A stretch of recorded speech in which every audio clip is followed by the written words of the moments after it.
আসসালামু আলাইকুম আমার প্রিয় শিক্ষার্থীবৃন্দ।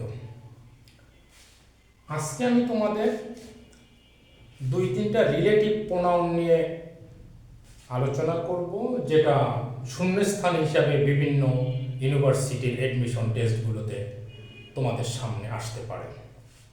আজকে আমরা রিলেটিভ প্রোনাউন হু নিয়ে শুধু কথা বলবো। রিলেটিভ প্রোনাউন হু যখন সেন্টেন্সে বসবে তার বাংলা অর্থ হবে যে।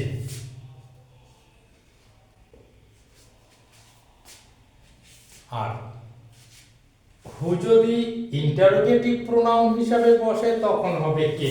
সে প্রসঙ্গে আজকে আমি যাচ্ছি না। তাহলে মনে রাখতে হবে রিলেটিভ প্রোনাউন হিসাবে হু যখন কোনো সেন্টেন্সে বসবে সেটাকে বাংলাটা হবে যে। তাহলে আজকে আমরা হু নিয়ে কথা বলবো, কিন্তু হু নিয়ে কথা বললে তো হচ্ছে না। হুর হচ্ছে তিনটা চেহারা আছে, হু, হুম, হুজ। হু হচ্ছে সাবজেক্ট হিসাবে, সাবজেক্ট বলবো কিনা জানি না, হু হ্যাঁ সাবজেক্ট বলতে পারি, এইখান থেকে শুরু হয়। হু সাবজেক্টিভ কেস বা নমিনেটিভ কেস, অর্থাৎ হু সাবজেক্ট হিসাবে বসবে। আর হুম হচ্ছে বাংলা অর্থ হবে যাকে, অবজেক্ট হিসেবে বসে। আর হুজ এটা দিয়ে অধিকার বোঝায়, অর্থাৎ পজিটিভ কেস। সোজা সাপটা কথা হচ্ছে আমরা যেমন করে অন্য প্রোনাউনকে যেমন তিনটা চেহারায় দেখাই, যেমন আই যদি থাকে লিখে দেখাই আই, এর অবজেক্টিভ কেস হচ্ছে মি আর পজিটিভ কেস হচ্ছে মাই। তার মানে আই সাবজেক্ট হিসাবে বসে, এটা নমিনেটিভ কেস বা নমিনেটিভ, মি অবজেক্টিভ অর্থাৎ অবজেক্টিভ, আর মাই পজিটিভ কেস হিসাবে নাম হবে, সংক্ষেপে আমরা বলি বা আধুনিক নাম বলি পজিটিভ। ঠিক তেমনি কথা। তাহলে হু যার বাংলা হচ্ছে যে, হুম যার বাংলা হচ্ছে যাকে, হুজ যার বাংলা হচ্ছে যাহার বা যার। তো তোমাদের যেটা যখন শূন্য স্থান আসবে, তোমাদেরকে আমরা অন্তত এই শূন্য স্থান কয়টা সিম্পলি সিনট্যাকটিক্যালি শেখাবো না, সেমান্টিক্যালি শেখাবো, অর্থ থেকে শেখাবো। অর্থ কি আছে আর এই সেন্টেন্সে কোন অর্থটা ওরা চাচ্ছে, কোন অর্থওয়ালা প্রোনাউনটাকে ওরা চাচ্ছে, তাহলে সহজ হবে তোমাদের জন্য।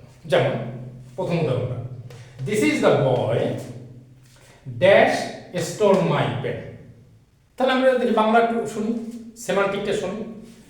এই সেই ছেলেটি যে আমার কলম চুরি করেছে। যে, এই যে যে কি হবে হো, আমার নয় পরিষ্কার। দ্বিতীয়টা, this is the boy dash I help yesterday. একটু সেমান্টিক শুনি সেন্টেন্সটা। এই সেই ছেলেটি যাকে আমি গতকালকে সাহায্য করেছিলাম। যাকে, তা যাকে ইংরেজি হুম। এখানে অবলিতে হু লিখেছি, একটু পরে আলোচনা করছি, আগে এটা দেখে আসি। আবার this is the boy dash father is a doctor. এই সেই ছেলেটি যাহার বাবা হয় একজন ডক্টর। তার যাহার ইংরেজি হুজ। তাহলে আমি যেটা বলতে চাচ্ছি, এই শূন্যস্থানগুলো পরীক্ষার সময় করার সময় তোমরা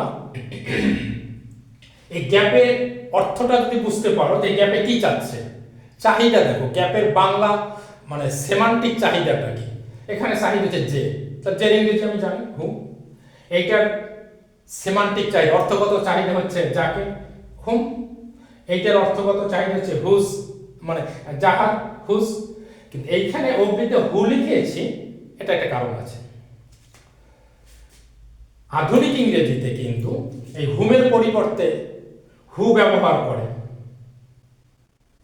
সেক্ষেত্রে যদি পরীক্ষক একটু চালাকি করে তোমাদেরকে টেস্ট করার জন্য, তাহলে উনি এইরকম একটা প্রশ্ন করতে পারে, this is the boy dash I help yesterday.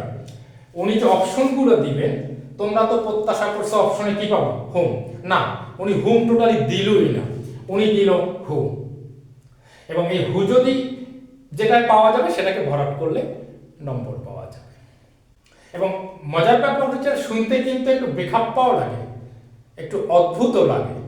যেমন this is the boy who I help yesterday, কিন্তু 100% কারেক্ট, 100% আধুনিক। তাহলে আমার মনে হয় আমার যে কথাটুকু তোমরা নিশ্চয়ই বুঝতে পেরেছো।